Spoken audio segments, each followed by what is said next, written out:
Bonjour et bienvenue sur cette vidéo où on va parler ensemble de réseau social ouvert. J'avais mis dans le titre qu'on allait lire l'article social, Open Social de Dan Abramov. C'est ce qu'on va faire dans quelques minutes, mais avant ça, je vous propose une petite introduction sur un autre article de Dan Abramov qui s'appelle le Social File System.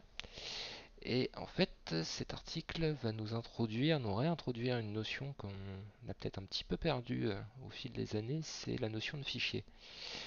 Euh, Pourquoi on va parler de ça? Parce qu'il y aura un lien avec le web, comment ça s'est perdu dans le web, et comment aujourd'hui on est en train de le retrouver justement avec cette idée de réseau social ouvert. Alors, si on repart au début, qu'est-ce que des fichiers? C'est quelque chose qui vient du paradigme de l'ordinateur personnel. Le fichier, c'est un document, c'est un contenu qui est écrit quelque part et qui peut être relu ensuite dans une autre application. Ça, c'est quelque chose qui va nous être expliqué par la suite, mais retenez déjà cette première partie. Alice, Bob, chacun détient ses fichiers, a ses fichiers sur son ordinateur, est capable de lire ses fichiers, est capable de d'écrire ses fichiers, est capable pourquoi pas de les partager aussi.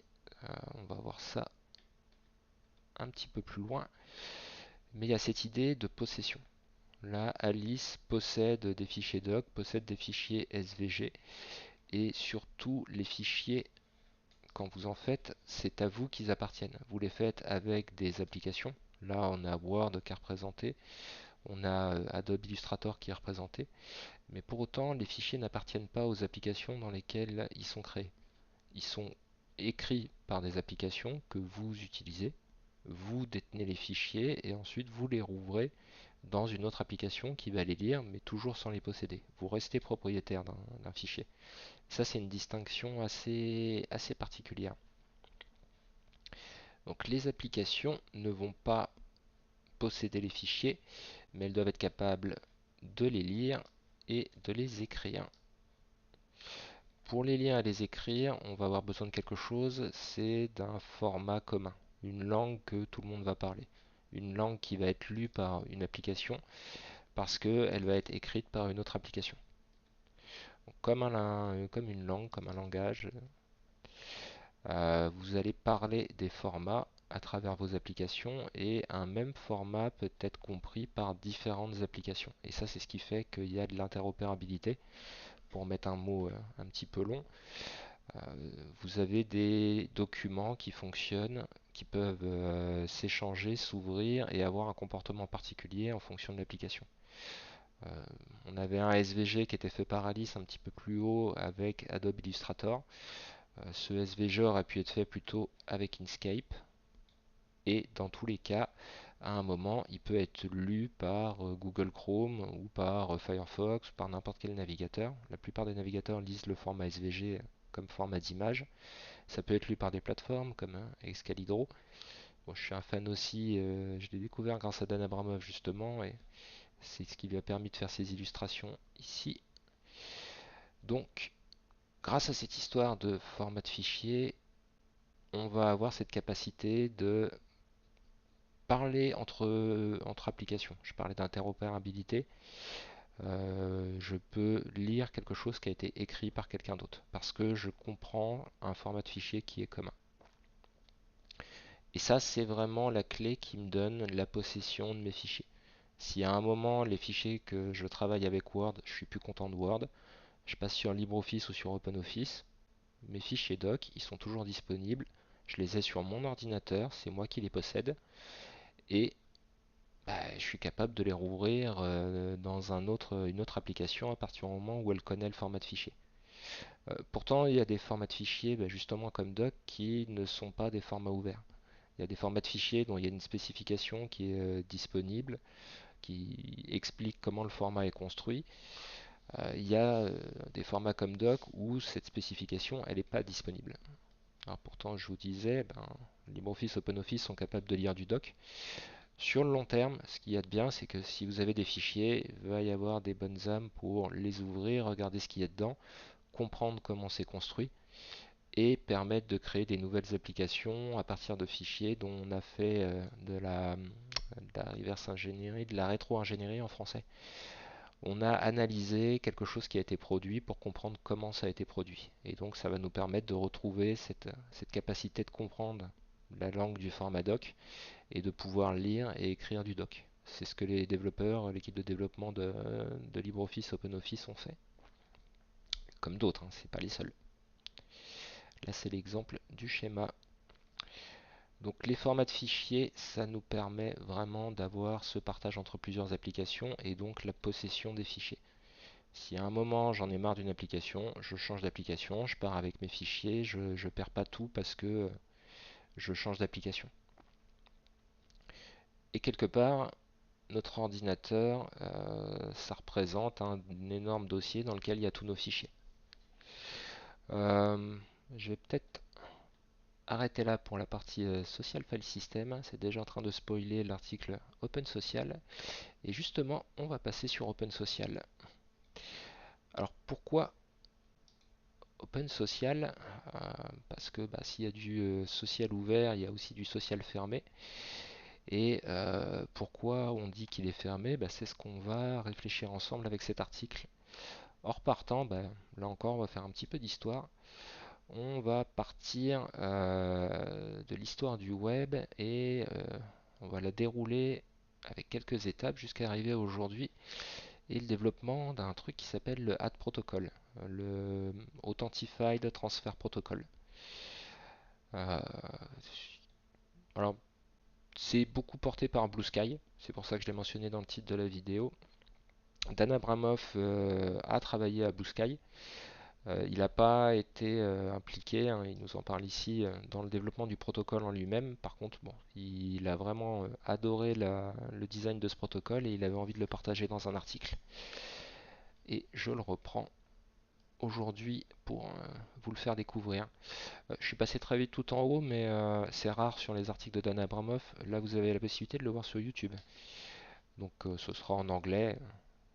C'est un peu plus peut-être difficile d'accès. Mais par contre, ça vous permet de suivre le fil de ses pensées en prenant l'original. Je vais faire la pâle copie aujourd'hui. Euh, on va tout de suite passer à un autre schéma qui est celui non pas d'Alice et de Bob, mais d'Alice.com et de Bob.com. Alice et Bob ont créé des fichiers sur leurs ordi et puis à un moment ils ont découvert un truc. Ça devait être vers 1989, ils ont découvert le web. Et quand ils ont découvert le web, ils ont créé leur site. Alice a créé un site qui s'appelle alice.com, Bob a créé un site qui s'appelle bob.com. Alors c'était des gens très sérieux, ils ont géré l'hébergement et tout, donc sur un serveur, euh, ils ont déposé des fichiers et ils ont associé un nom de domaine à cet hébergement sur un serveur. C'est ce qui fait qu'Alice a pu rendre disponibles ses fichiers au reste du monde sur alice.com et que Bob a pu rendre disponibles ses fichiers au reste du monde depuis le nom de domaine bob.com. On retrouve un petit peu de ce dont on parlait avec les fichiers et les ordinateurs personnels. Vous avez une forme de possession ici. Alors, c'est une possession où il peut quand même y avoir une forme de partage. Quand vous avez une page HTML, il peut y avoir un lien vers une autre page HTML. Il peut y avoir une image qui va trouver sa source vers un autre nom de domaine. Donc, vous avez quand même des relations qui existent. Mais à un moment, si on regarde bien, Alice a son hébergement sur lequel elle détient ses fichiers. Bob a son hébergement sur lequel il détient ses fichiers. Et les relations qui existent, elles existent à travers des URL, et ces URL, du coup, sont associées au nom de domaine. Quand Bob pointe sur une page HTML d'Alice, il va pointer sur une adresse qui commence par alice.com. Même chose pour Alice, elle va pointer sur bob.com.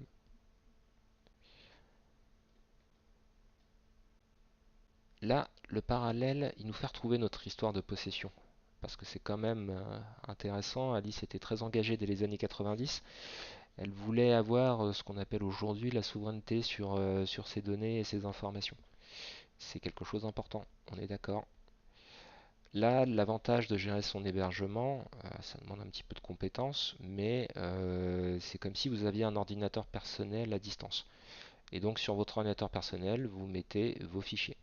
Et après, tout le système du web, le logiciel serveur qui tourne sur la machine serveur et votre navigateur comme client permettent de non pas de récupérer ces fichiers, mais d'accéder à leur contenu et de voir la page. Imaginons qu'un jour, j'en ai marre de mon hébergeur. J'ai envie d'un ordi plus puissant, plus rapide, moins cher, peu importe mes raisons. À un moment, je change d'hébergement. Concrètement, dans ce système, qui est le système du web, ce qui va se passer, c'est que je vais prendre les fichiers qui sont sur un ordi et je vais les transférer sur un autre ordi. Et après, mon nom de domaine alice.com, je vais le faire pointer sur le nouvel hébergement. Ça a l'air basique comme ça a l'air très simple quand on dit voilà, on transfère les fichiers d'un ordi à un autre ordi. Il y a aussi cette histoire quand même, on a coupé un lien vers un hébergement et on a lié vers un nouvel hébergement. Je parlais du lien href et puis de la source d'image qu'il y avait ici. En fait, ces liens dans le process, ils n'ont pas été coupés parce que le href ici de Bob pointait vers alice.com. Alice.com, à un moment, ça a pointé vers cet hébergement, vers ce serveur, vers cette machine. Aujourd'hui, Alice, elle a changé d'hébergement, ça pointe sur une autre machine. Mais du point de vue de Bob, ça n'a aucune importance. Lui, ce qui l'intéresse, c'est l'adresse. L'adresse, c'est toujours la même, c'est alice.com/accueil.html. Accueil.html, sans rentrer dans les détails réseau, parce que pour être honnête, je les comprends qu'à moitié depuis toujours, mais ça va être le rôle des serveurs DNS de dire cette adresse, alice.com/accueil.html, ça correspond à un ordi bien précis, quelque part sur Terre. À un moment, le 1er août, on m'a dit que c'était à cet endroit. Une semaine plus tard, le 8 août, on m'a dit que c'était à un autre endroit, mais j'ai été prévenu. Donc si quelqu'un le 1er août me demande alice.com/accueil.html où est-ce que ça va, je l'envoie vers la bonne direction. Si le 8 août, on m'a prévenu que la bonne direction elle avait changé, je vais le renvoyer au bon endroit. Ça, c'est un processus qui est transparent pour un utilisateur lambda. Vous gardez la possession de vos fichiers. Vous avez vos fichiers HTML, vous faites votre contenu web et à un moment, si vous voulez le déplacer, le bouger, tant que vous maintenez une adresse qui est toujours la même, qui est votre nom de domaine, aucun problème. Ça, c'était les années 90. Ensuite, on est passé dans les années 2000 et les premiers réseaux sociaux sont sortis. On est arrivé à ce qu'on a appelé à un moment le web 2.0.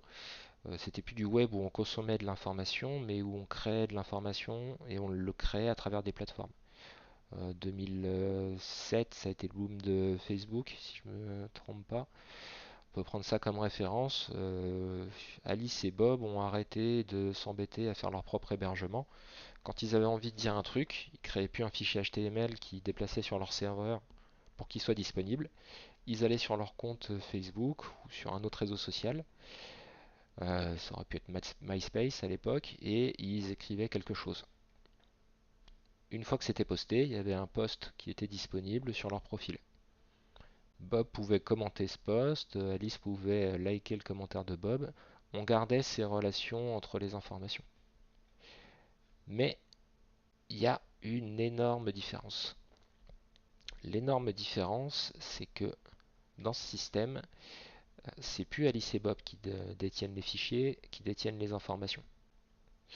Je continue à dire fichier, on est d'accord que derrière, c'est des informations qui sont probablement stockées dans une base de données dans la plupart des cas. Mais ce qui m'intéresse, c'est vraiment cette idée de contenu et ce contenu dans un certain format qui permet d'être écrit quelque part et lu ailleurs. Sachant que le quelque part et ailleurs, c'est pas forcément la même application. Là, on s'est retrouvé bloqué dans quelque chose. Et ce quelque chose, c'est que toutes les informations sont stockées sur le nom de domaine d'un réseau social.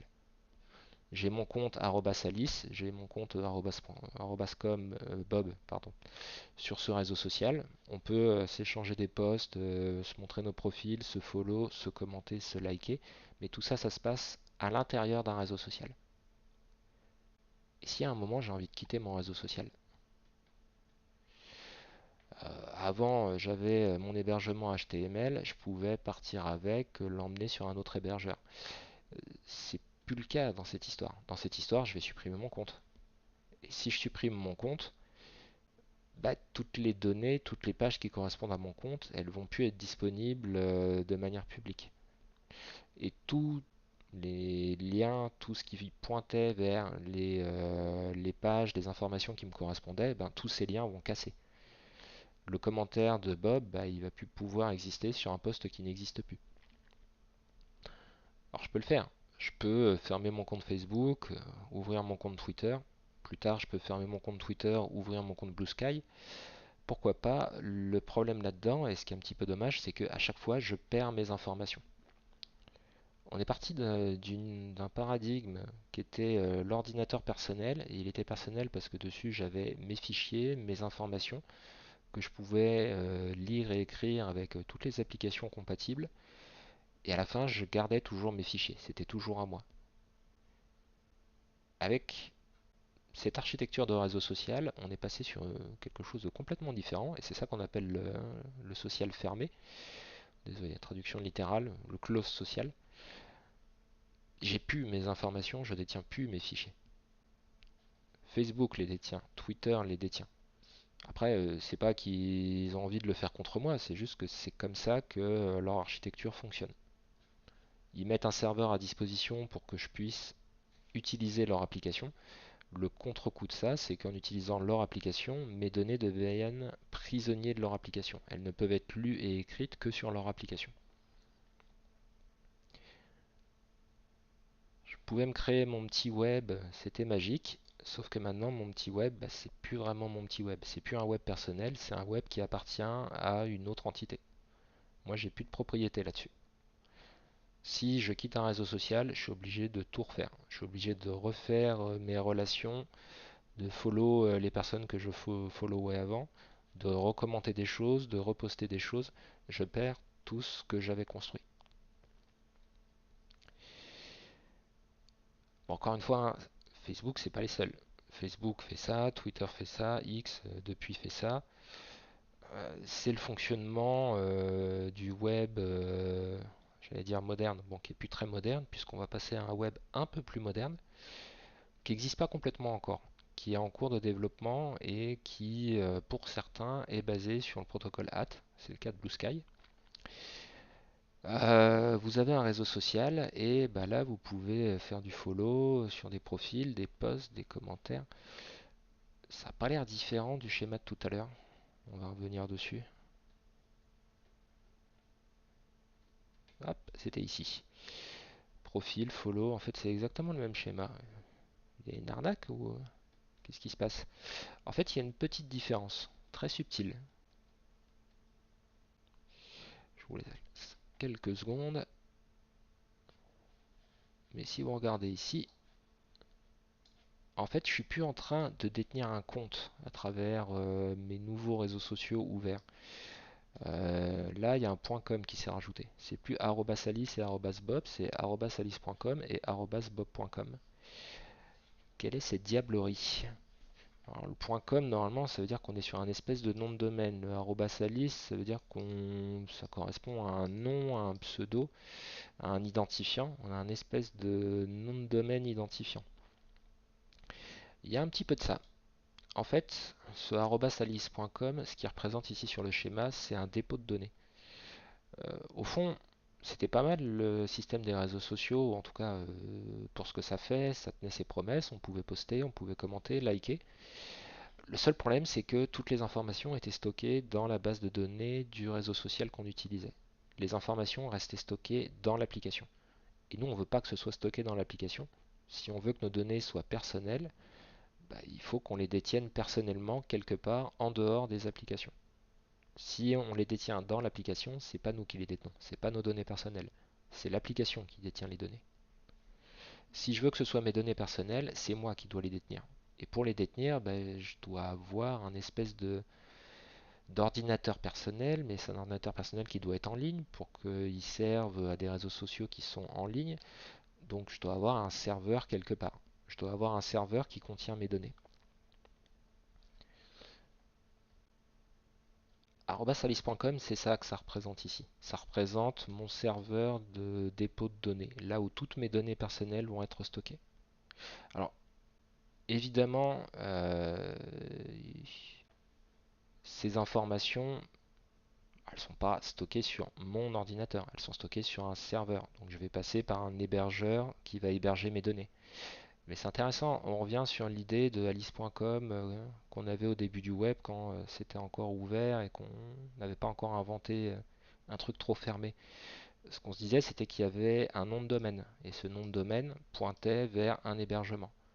Et si cet hébergement, je voulais le changer, tout ce que j'avais à faire, c'était informer que j'habitais plus à la même adresse, que le nom de domaine il pointait vers une autre adresse d'un autre serveur.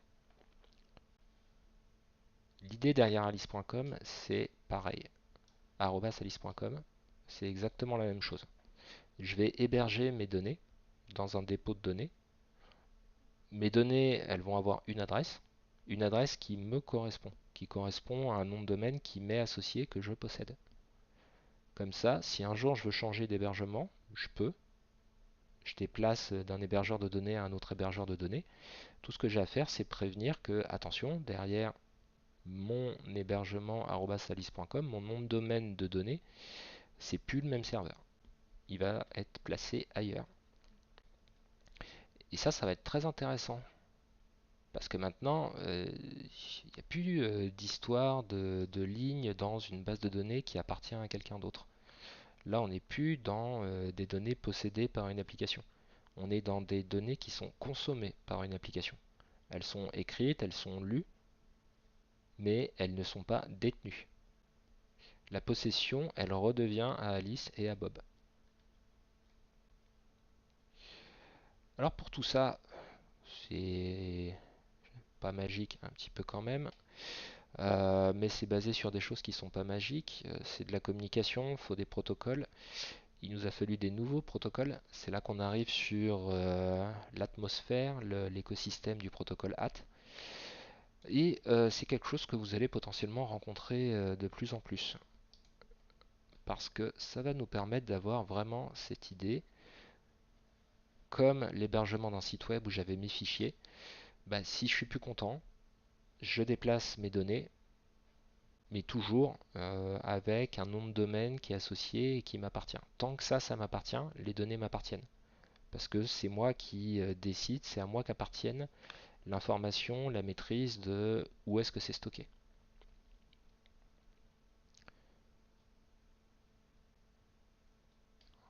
Voilà, faisons une petite pause pour apprécier ça. On a connu le web, le démarrage, là on vient de le revoir dans les années 90.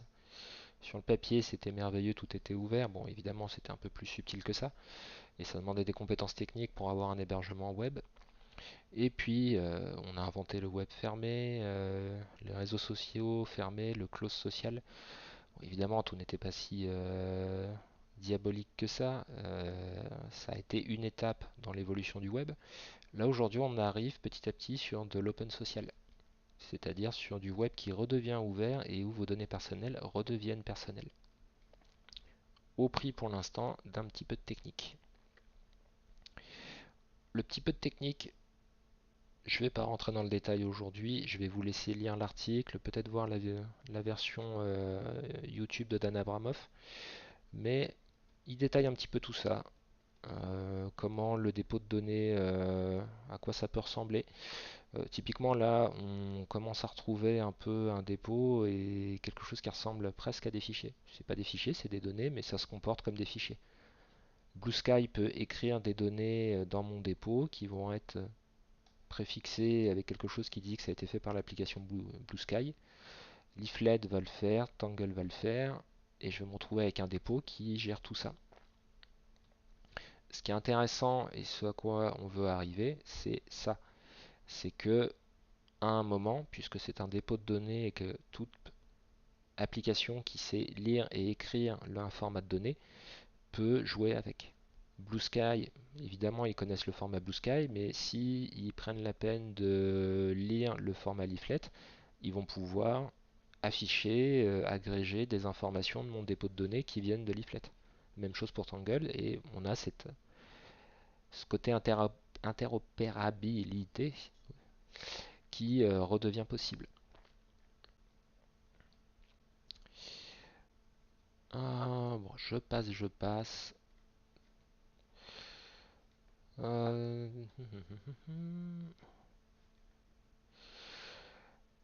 À un moment, vous avez même le lien du dépôt de données d'Anna Abramov. Donc, vous pouvez aller voir ça, mais on reprend juste la grande image, la big picture. On partait de ce concept qui est proche du système de fichiers où on a nos données personnelles. Vous avez vos fichiers HTML hébergés, et donc quand vous changez d'hébergement, ça ne casse pas les liens qu'il y a entre les deux. Quand vous passez sur un réseau social, vous gagnez le bénéfice, parce qu'il y en a un quand même, c'est les fonctionnalités du réseau social. Par contre, le prix qu'il y a eu pendant des années, c'était que les données produites, lues et écrites par votre compte sur un réseau social, appartenaient au réseau social. L'avenir, pour ne pas tout casser quand on va supprimer un compte et ne pas tout perdre, ça va être d'aller sur du open social où vous allez avoir votre dépôt de données. Votre compte sur un réseau social, vous le fermez, votre dépôt de données, vous l'avez toujours. Vous avez toujours vos fichiers, vous avez toujours vos informations, elles sont toujours lisibles, elles sont toujours possibles à écrire. J'hésitais entre écrivable et écrit. Bon, elles sont toujours possibles à écrire. Et donc, ça vous permet de ne pas repartir de zéro sur une nouvelle application. Vous repartez avec toutes vos données disponibles. Et les applications vont pouvoir agréger des données qui viennent de partout et pourquoi pas produire aussi des données de façon interchangeable. Je l'ai dit, ça c'est en développement, hein, ça commence, c'est en partie implémenté et pour l'instant il faut comprendre cette idée de dépôt de données et il faut y consacrer un petit peu de temps pour pouvoir gérer son dépôt de données et puis le rendre disponible sur les applications. Même si le but des applications c'est qu'on y vienne tous, donc de plus en plus cette décentralisation elle va avoir lieu et se construire. Voilà, je vous laisse découvrir les détails si ça vous a intéressé. Moi je vous dis à bientôt pour une prochaine vidéo. Pensez bien à vous abonner et bye bye.